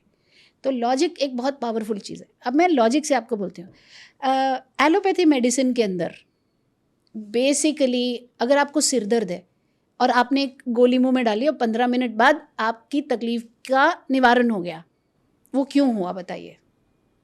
उसने क्या किया, जो आपको सिग्नल भेज रहा था उस एरिया को नम कर दिया, नम कर दिया, है ना। अब ऐसा नहीं है तकलीफ नहीं है अंदर, तकलीफ तो बॉडी बेचारी रो धो के 1-2 दिन में अपने आप हटा लेगी, पर उसने आपका फोकस वहाँ से हटा दिया। एनाल्जेसिक तो यही करता है, एनेस्थीसिया भी यही करता है, आपको बेहोश कर देता है ना। अब ठीक है, सर्जरी के लिए तो आपको बेहोश करना ही नहीं, इतनी पेन आप कैसे लेंगे? किसी भी चीज़ के अंदर एलोपैथी क्या करता है, सोर्स को, बुखार है तो अंदर से इन्फेक्शन अब जितना टाइम लेगा क्योर होने का, बट आपको गर्म जो हो रहा है वो हट जाएगा, है ना, सिम्टोमेटिक ट्रीटमेंट। हाँ, वो हो जाएगा। वैसे ही जब आप रेस्पिराडोन या ऐसी कोई भी एंटीसाइकोटिक ड्रग मेडिसिन देते हैं, तो जो बिहेवियर करेक्शन हमारे प्रोग्राम्स में हम पूरी मेहनत डाल के, और हम बहुत सुपर एफिशिएंट रिजल्ट्स है ये 21 दिन में बिहेवियर जाना मतलब मैजिक है ये, पर मेहनत इसमें बॉस पूरी है दिन रात की। 21 दिन में क्या बिहेवियर खत्म हो जाता है? अच्छा, 21 दिन आपने ट्राई किया ऐसा? हाँ ना। अच्छा, और एक नहीं, हमारे पास हजारों के तादाद में टेस्टिमोनियल्स हैं। ये 21 डेज क्यों है? क्योंकि एक्चुअली न्यूरल पाथवे क्रिएट हो जाता है। देखिए, अच्छा अब यहाँ पे थोड़ा टेक्निकल हो जाएगा, बट ठीक है मैं बताती हूँ। नहीं, क्यों बोल रहा पता है? क्योंकि मैं भी 21 डेज चैलेंज कर रहा हूँ, हर महीने मेरा 21 डेज चैलेंज करता है, जहाँ पे हम मेडिटेट करते हैं, अलग अलग। मैंने एक स्पार्क रूटीन बनाया, हम लोगों को फॉलो करते हैं, और उससे बहुत अच्छे रिजल्ट्स मिल रहा है। मैंने भी 21 डेज चुना, तो वही मैं पूरा 21 डेज, आपने भी क्यों चुना उसके लिए? हाँ, 21 डेज चुना नहीं, दिखा हमें, दिखा हमें कि अमूमन around 3 weeks of practicing the child. अब बिफोर की वीडियो है हमारे पास, आफ्टर की वीडियो, आप क्या झगड़ा करोगे? ये ले लो। और ज़्यादा है कि एआई से बनाई है तो ये पेरेंट का एड्रेस है, उससे बात कर लो, है ना। मतलब एक कहावत है कि भाई प्रत्यक्ष को प्रमाण की ज़रूरत नहीं है। अच्छा, हाँ, what ever is visible you don't need a proof for it, it is visible, right. आप देख रहे हो, वो है। तो इस तरीके से हमने पूरा उसका एविडेंस क्रिएट किया हुआ है कि पहले क्या था विद पेरेंट्स कंसेंट और बाद में क्या था, and we show it to people. अब उसमें क्या होता है, 21 डेज हमने नहीं लिया, हमें दिखा कि 3 वीक्स में वो बिहेवियर खत्म हो गया। तो प्रॉपर आप क्या करते हो, बच्चे को ऑटिज्म स्पेसिफिक मेथड से जैसे उसको समझ आती है, वो पूरी टेक्निक्स है, मैं पेरेंट्स को सिखाती हूँ। Expectation setting, sense of loss, pre emptying, ये पूरे साइंटिफिक टेक्निक्स है, कैसे करना है बच्चे के साथ में, रीइंफोर्समेंट उसके कैसे बनाने हैं, उसका लर्निंग स्टाइल कैसे देखना है, उसके बेसिस पे कैसे मैनिपुलेट करना है कि बच्चा अगर ये किया तो ये मिलेगा, नहीं ये नहीं मिलने वाला। तो 21 दिन के अंदर क्या होता है, वो नेचुरली बच्चा ये समझ जाता है कि अब मुझे पेरेंट की बात मानना है, अब मुझे ये करना है। तो बिहेवियर अपने आप जो सर मार रहा होता है, थूक रहा होता है, बिना किसी मेडिसिन के खत्म हो जाता है। और ये 21 दिन में होता है? 21 दिन लग जाते हैं अगर पेरेंट डिलीजेंटली करे, नहीं तो फिर 1 महीना 1.5 महीना के अंदर। ये है कि पेरेंट कितना डिलीजेंटली कर रहा है, ये चीज़ है। अब विज़वी ये मेडिसिन का सुनिए, अब वो सर मार रहा है, दीवार में चीख रहा है, कपड़े उतार रहा है, काट रहा है, थूक रहा है, 1 चम्मच, 1 ढक्कन खोल के ये उसके मुंह में, 15 मिनट के बाद में बिहेवियर 0। कौन करे 21 दिन मेहनत जब 15 मिनट में बिहेवियर 0 हो रहा है। लेकिन यहाँ पे हुआ क्या है, आपने बच्चे के ब्रेन को सीडेट कर दिया, मतलब सुला दिया। अब एक लॉजिक पे मैं पूछती हूँ, आपने सुला ही दिया बच्चे को, अब आप बोलते हो मैं बड़ा खुश हूँ, बच्चा स्कूल गया है, सीख रहा है, हाँ, टीचर बड़ी खुश है, ये क्लास में शोर मचाता था, ये चीखता था, अब कुछ नहीं कर रहा, अब ये बैठा है, बड़ा बेजान हो गया। हाँ, डॉक्टर बड़ा खुश है, उसको एमआर ने दवाई बोली थी, उसका कट बन रहा है। एक इंसान है जिसकी लाइफ का बेड़ा गर्क हो गया, वो है बच्चा, क्योंकि उम्र दर उम्र, साल दर साल एज बढ़ रही है। दवाई की बॉटल पे लिखा होता है 7 ईयर्स से ज़्यादा आप वो मेडिसिन एडमिनिस्टर नहीं कर सकते, आप उसको लाइफ लॉन्ग नहीं कर सकते। लिवर एनलार्जमेंट होनी शुरू हो जाती है, अलग अलग प्रॉब्लम्स आनी शुरू हो जाती हैं बच्चे को, उसके साइड इफ़ेक्ट्स बहुत ज़्यादा है। बच्चा एक्सट्रीम मोटा हो जाता है, क्योंकि वेट गेन ऑटिज्म की मेडिसिन का प्रत्यक्ष साइड इफ़ेक्ट है, एविडेंट ऑन द फेस। अब देखिए, जब आपने उसको विड्रॉ किया, 7 सालों में उसके साथ का बच्चा जो ऑटिस्टिक था, उसका ब्रेन उस छोटे हाथी की तरह कंडीशनड हो गया जिसके पैर में रस्सी डाली थी। अब वो हाथी बड़ा हो गया तो अब वो रस्सी नहीं तोड़ रहा है ना। तो वैसे ही एक बच्चा जिसको आपने कंडीशन किया था कि बेटा मम्मी पर हाथ नहीं उठा सकते, और आपने 7 सालों में उसको कंडीशन करते करते अब वो समझ गया ये काम मैं कर सकता हूँ, ये इनअप्रोप्रिएट है, मैं शोर नहीं मचा सकता, मैं चीख नहीं सकता, मैं थूक नहीं सकता, इसकी जगह पे मुझे ऐसे बात करनी है, ये करना है, प्रैक्टिस से उसको आ गया। इस बच्चे को 7 साल के बाद कुछ नहीं आया और दवाई आपने छोड़ दी, इसका वजन 3 गुना हो चुका है। अब ये करते माँ बाप की पिटाई, फिर माँ बाप आते, देखिए यहाँ पे नीला निशान है, इसने मारा है। वेरी पावरफुल थिंग जो आपने चीज़ बोली ना। हम लोग कई बार बहुत आसान तरीके में जाने के चक्कर में अपनी ज़िंदगी बहुत बर्बाद कर लेते हैं। बट हम ये समझते हैं हम अच्छी चीज़ चुन रहे हैं, बट एक्चुअली आप आसान चुन रहे हो, इससे लाइफ अच्छी नहीं होगी और ख़राब होगी। बस आप वो बोलते ना, वो आग बंद करके रखे हो लेकिन प्रॉब्लम होते जा रहा है, आग लगी हुई है, आग उसको डिले कर रहे हो, आप फेस करके सॉल्व नहीं कर रहे हो। यहाँ पे 21 दिन तक आसान नहीं थी जिंदगी, क्योंकि जब आप उसको कोशिश कर रहे थे ना तो वो वाह करके चीख रहा था, फिर दीवार में सर, फिर आप पकड़ के बैठा रहे थे, कह रहे थे नहीं सुनो, तुमको ये करना है, बैठो, देखो ये आइसक्रीम है, ये मैं खा लूंगी, तुम नहीं सुनोगे तो। अब रात में आप रो के सो रहे हो कि ये क्या, किस रजनी की मुसीबत में पड़ गई मैं, ये रोज गई। 21 दिन के अंदर क्या हो गया, न्यूरल पाथवेज क्रिएट हो गए। अब वो आ रहा है, मम्मा मुझे ये चाहिए, किसी दवाई की जरूरत नहीं। So beautiful. नहीं, 21 दिन मैंने भी सुना था ना, एक साइको साइबरनेटिक्स बुक से, आपको पता होगा, मैक्सवेल माल्ट्स की बुक है वो। एक प्लास्टिक सर्जन थे आई थिंक सो, उन्होंने नोटिस करा जब प्लास्टिक सर्जरी करते ना तो लोगों को 21 दिन अराउंड लग रहे थे अपने आप को न्यू एक्सेप्ट करने के लिए। और वही आपने जो ना न्यूरल पाथवेज नए बनने चालू हो जाते, तो 21 दिन नॉर्मली लगता है। वैसे तो कोई भी हैबिट बनाने के लिए और भी 66 डेज या बहुत ज़्यादा 256 वही बोलते हैं डेज, कई बार अलग अलग रिसर्च अलग अलग डेज बताती है। एक चीज़ मैं यहाँ पे ये बोलना चाहूँगी कि ठीक है, आप कोई भी काम करते हैं तो पैसा आता है ना, कोई भी है, कोई डॉक्टर है, कोई टीचर है, कोई भी प्रोफेशन है, किसी ऑफिस में है तो आप करते हैं, आपको सैलरी आती है, या बिजनेस है तो रिटर्न्स आते हैं। लेकिन एक चीज़ जो कि शायद हर कोई इतना लकी नहीं होता, जो कि बियॉन्ड एवरीथिंग है।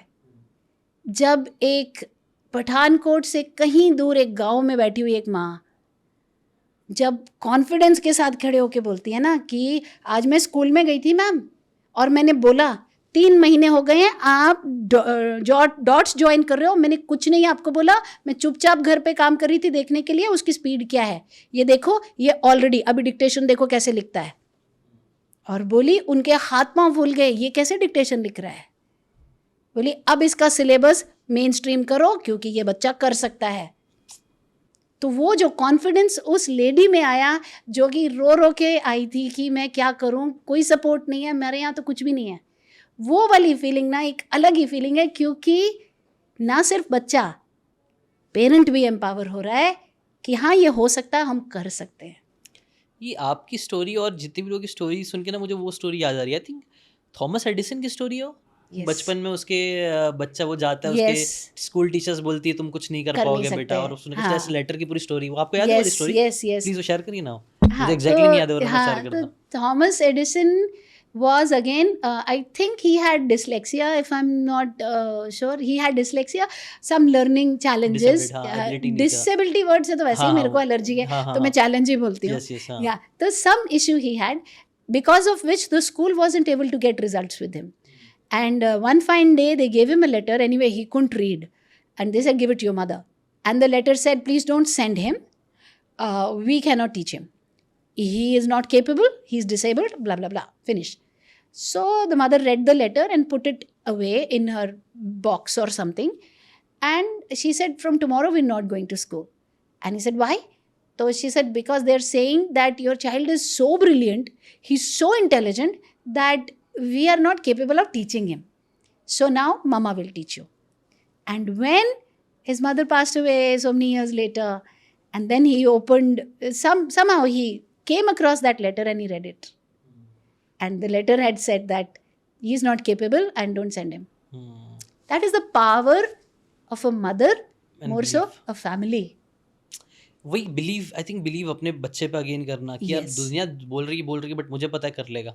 और उस बच्चे ने फिर माँ के ऊपर उसने बिलीव कर लिया कि मैं कर लूँ, और उसने किया। आज थॉमस एडिसन कितने सारे one of the highest number of patents आप बोल सकते हो, जिनके बारे में मैं जानता हूँ। उन्होंने इनके पास इतने सारे पेटेंट्स पड़े हुए, इतने सारे इंपॉर्टेंट डिस्कवरीज हो पाई उनकी वजह से, कहीं ना कहीं उनका हाथ था, किसी की हेल्प से किया, बट कुछ भी किया बट किए उस बंदे का नाम है। और हमने इतने सक्सेस स्टोरीज देखी है ना हमारे प्लेटफॉर्म पे, नए नए टैलेंट्स देखे हैं, और पेरेंट्स वीडियो बना के भेजते हैं, तो मैं हवा में बात नहीं कर रही हूँ, सब एविडेंस बेस्ड।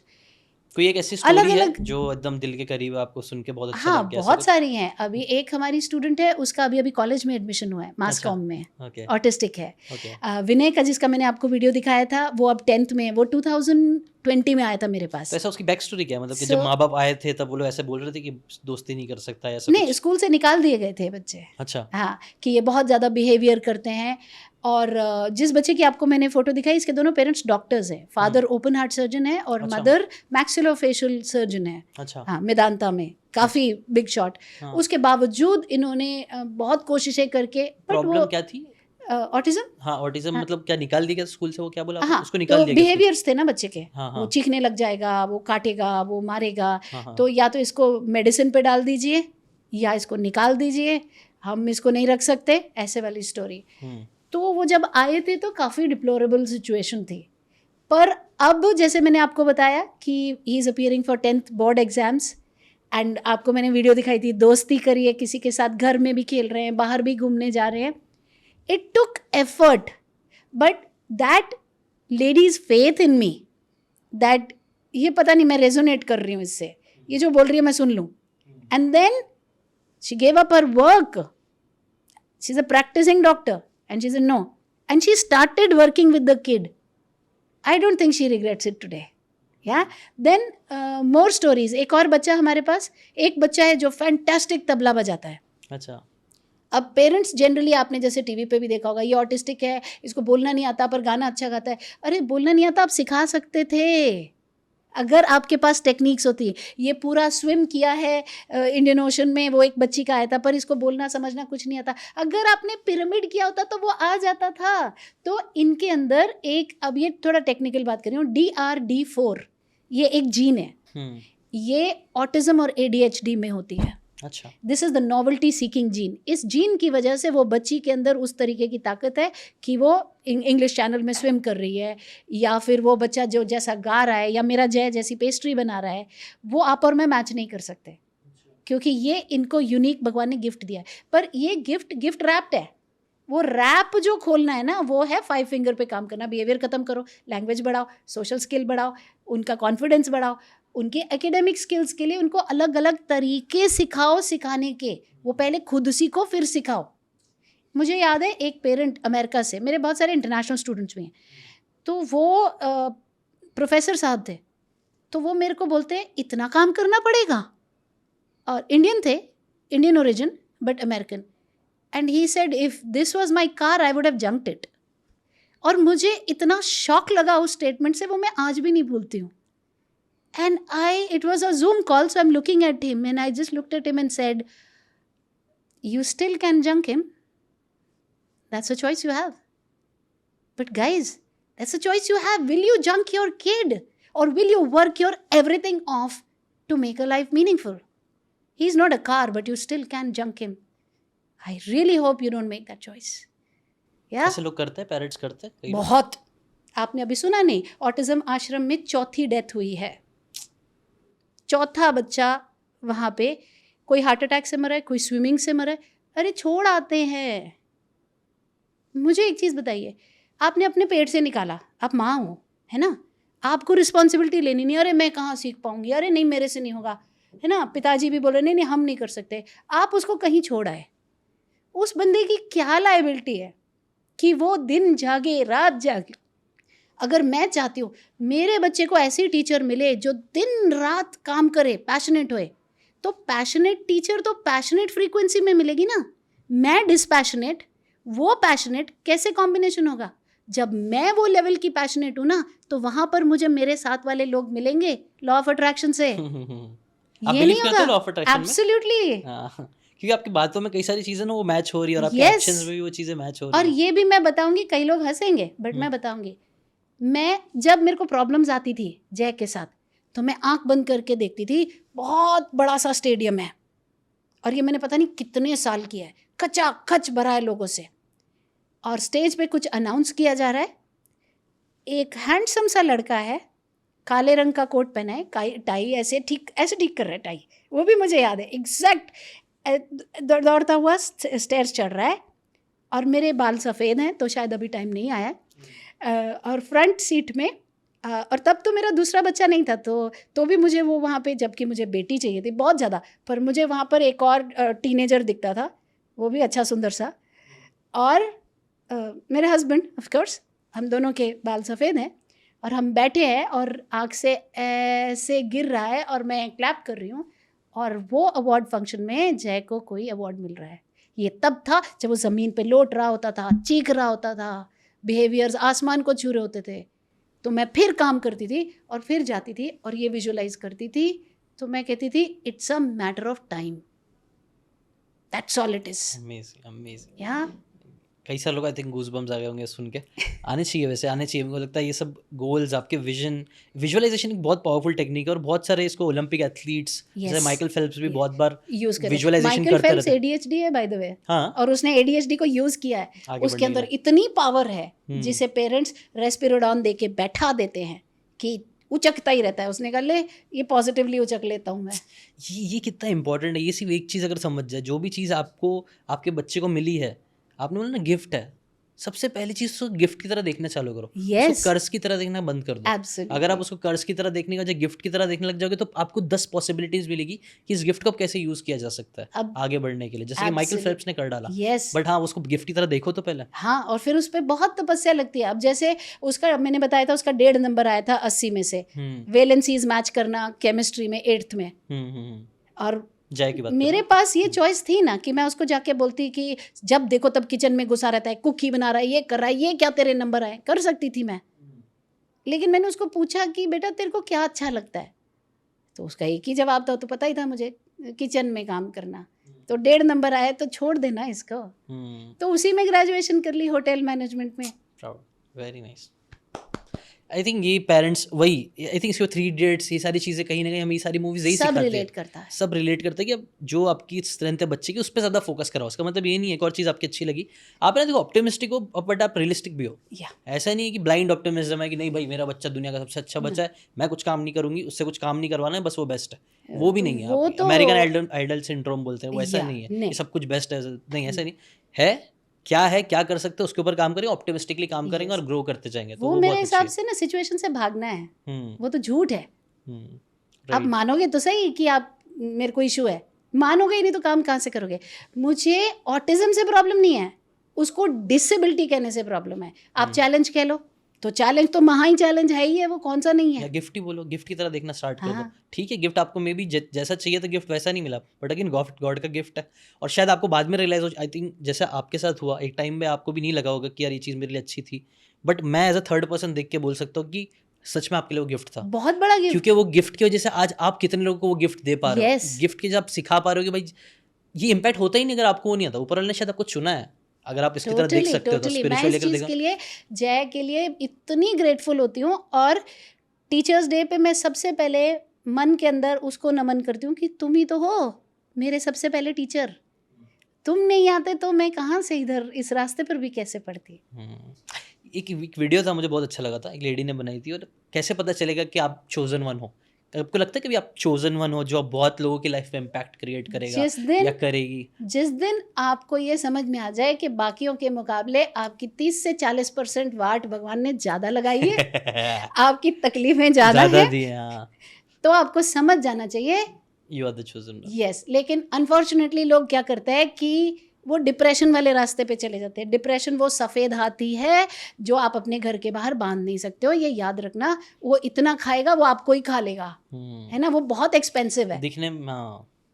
तो हमको ये जानना है मेरे को ही बाकियों के मुकाबले इतनी प्रॉब्लम क्यों आ रही है, क्योंकि प्रॉब्लम नहीं आएगी तो मेरी रेजिलियंस कैसे बढ़ेगी।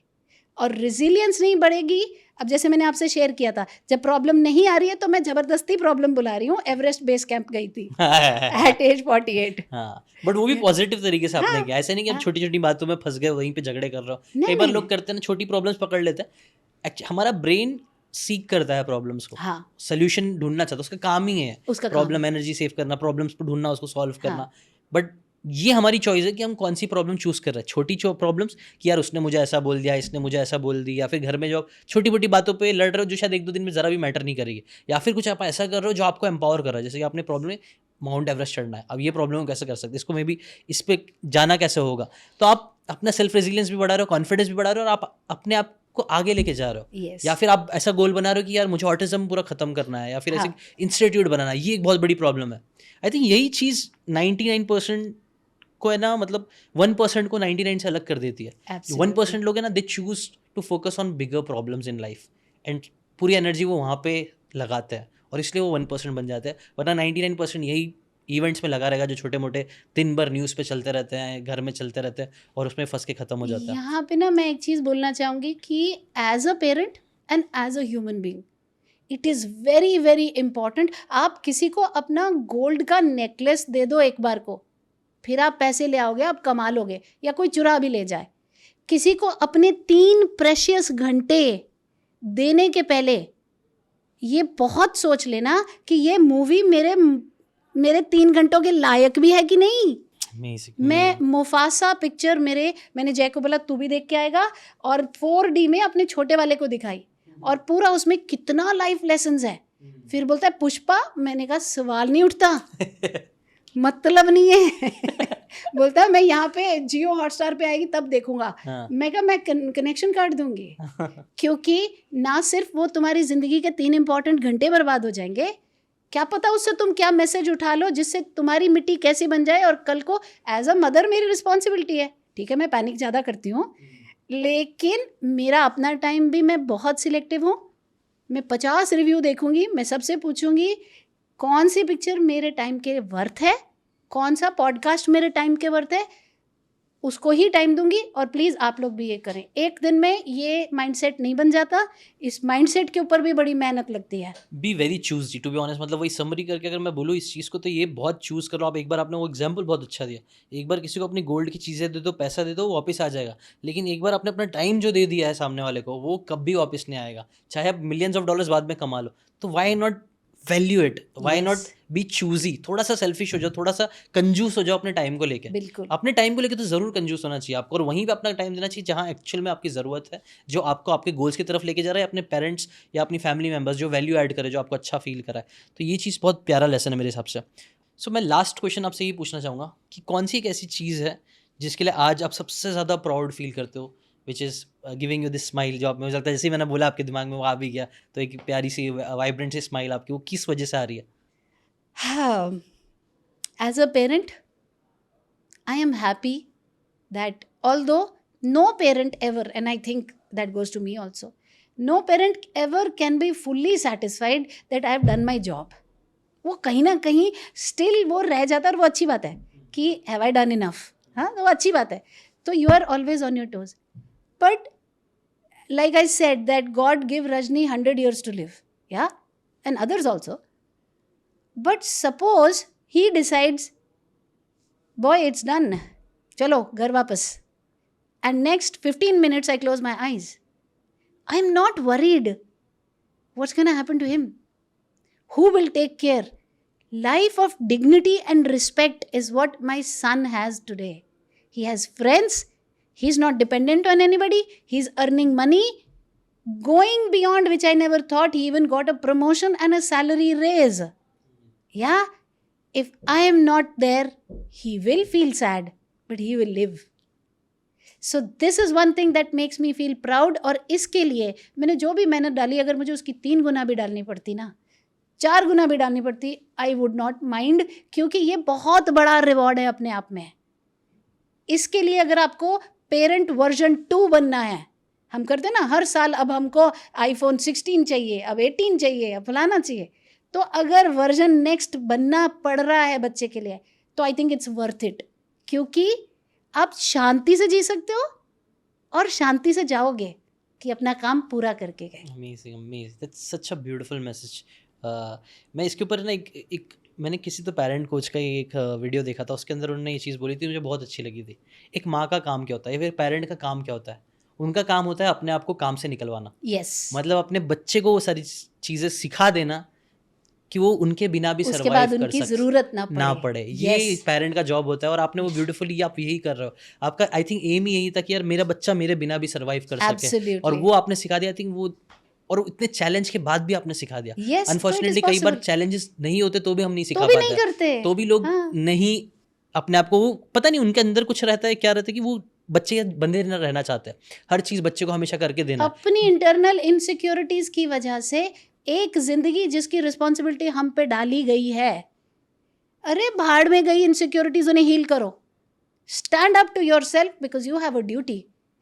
हम ऑटिज्म माओ में और सोल्जर्स ऑन द फ्रंट में ज़्यादा फर्क नहीं है। वो ये सोचने लग जाएगा कि हाय मुझे गोली लग जाएगी, मैं भाग जाता हूँ, तो फिर तो हम गुलाम ही हो जाते ना। कोई भी आके अटैक कर देता है, उसको नहीं फ़र्क पड़ता कि मेरे को किस चीज़ से गुजरना है, क्या पता टांग कट जाए, माइन आ जाए आगे, वो जा रहा है आगे क्योंकि उसका काम करना है। तो एक माँ को, if you are a parent, माँ और फादर दोनों, if you are a parent of a kid on the spectrum, your first job is to learn autism intervention so that you can provide high quality selfless service to the child 24/7 until the child doesn't need it. Amazing. That's when you win the war. That's amazing, Rajni. Thank you so much for sharing such amazing story, lessons और message जो हर parent को, मुझे लगता है जो भी parent देख रहे होंगे। वैसे तो आप, अगर आपने अभी तक ये पॉडकास्ट देखा है तो एक बार कमेंट करके ज़रूर बताना कि मैं एंड तक था। ये बहुत बड़ी बात है। अगर आपके पास इतना ज़्यादा फोकस है तो वो भी आजकल एक बहुत रेयर क्वालिटी हो गई है। और हो सके तो इस पॉडकास्ट को जितना हो सकता है उतना पेरेंट्स के साथ शेयर करना, स्पेशली जिनको अगर आपको पता है ऑटिज़म है, या फिर आपको ऐसा कहीं तो हिंट हुआ है कि शायद इनको ऑटिज़म हो सकता है। मे बी ये एक वीडियो एक बहुत बड़ा टर्निंग पॉइंट हो सकता है उन लोगों की लाइफ में, ताकि वो समझ, अवेयरनेस आ गई ना, मेन अवेयरनेस आएगी, एक्सेप्टेंस आएगा, उसके बाद ही तो सारी चीज़ें अच्छी काम करना होगी, शुरू करेंगे। तो वो एक बहुत अच्छा टर्निंग पॉइंट ये वीडियो हो सकता है। तो प्लीज़ इस वीडियो को ज़रूर शेयर करना, ज़्यादा से ज़्यादा लोगों तक ये वीडियो को लेके जाना। और आपको रजनी जी के लिए कुछ भी क्वेश्चन है तो मैं आप इनके सारे क्रेडेंशियल्स मैं डिस्क्रिप्शन में डाल दूंगा। Do check her profile and everything जो भी रिलेटेड है, इससे रिलेटेड आप सारी मुझे प्रोफाइल्स दे दीजिएगा, मैं इस जी पर डाल जी दूंगा, है ना। अगर आप इनसे कनेक्ट करना चाहते हो तो भी कनेक्ट कर लीजिएगा, डिस्क्रिप्शन में लिंक है। और अगर कमेंट में कुछ क्वेश्चंस है आपको तो वो कमेंट में ज़रूर डाल देना। मे बी हम वापस से फ्यूचर में कभी मिलेंगे, वहाँ पे हम वापस से मैं वो क्वेश्चंस आपके क्वेश्चंस रजनी जी के लिए लेके आऊँगा। Thank you so much Rajni ji अपना टाइम देने के लिए। It was a pleasure to talk to you. Thank you so much. Thank you so much.